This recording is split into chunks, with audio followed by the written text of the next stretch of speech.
Dong! Ay, diri dong. Ay, sudan na to, Dong.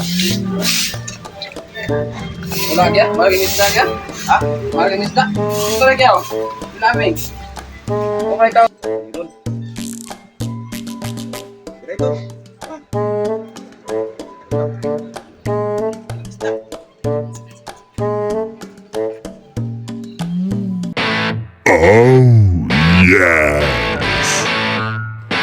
Assalamualaikum guys, mga ka-vibes, friends, haters, and relatives. Magandang araw po sa inyong lahat. Luzon, Visayas at syempre naman Mindanao. Welcome po kayo sa aking vlog. Ito nga pala si The Man of Million Moves. Baka nagtataka kayo, marami tayong moves mga ka-vibes. Sa video pong ito ngayon na ating papakita ay magluluto tayo ng native na manok na tinola sa kawali. At habang nagpapakulo ako ng tubig, hinahanda ko na rin ang mga natural na sangkap nito tulad ng malunggay, papayang hilaw, dahon ng sili, tanglad at iba pa. Tinanggalan ko na agad ng balahibo yung manok mga ka-vibes. Dapat may konting tiyaga sa pagtanggal ng balahibo mga ka-vibes.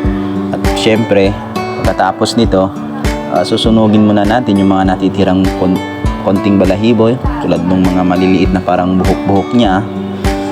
So upang sa ganun malabhan na natin to or mahugasan. So hinugasan ko ito guys mga ka-vibes with may halong sabon na banlawan, saka ko ito itatadtad sa naaayong hugis kasabay na pati mga sangkap nito para makapag-gisa na tayo mga ka-vibes. Ito na, mainit na yung kalan. So magsisimula na tayong maggisa.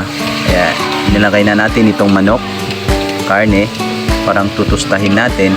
Maya maya nito lalabas ang mga katas nito o yung mga mantika niya sa katawan. So huwag natin kalimutan lagyan din ng paminta. Ihalo-halo natin ito hanggang sa lumabas ang kanyang mantika. So tinakpan ko ito guys mga ka-vibes ng 5 minuto. Ayun, makikita na natin lumabas na yung kanyang mga katas. So halu-haluin ko ito ulit. At ngayon na rin paglagay ko na rin ng isa sa mga sangkap yung papaya. Dahil ito po yung unang matigas na sangkap, inuna ko na itong papaya. Madali lang itong lumambot itong karne ng manok kasi bata pa ito.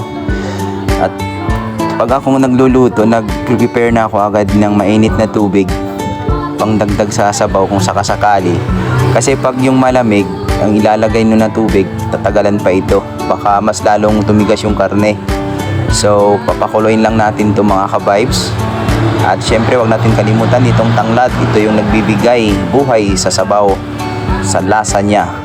At ito, bago ko ilalagay yung mga malunggay at saka dahon ng sili, so titimplahan ko na ito muna.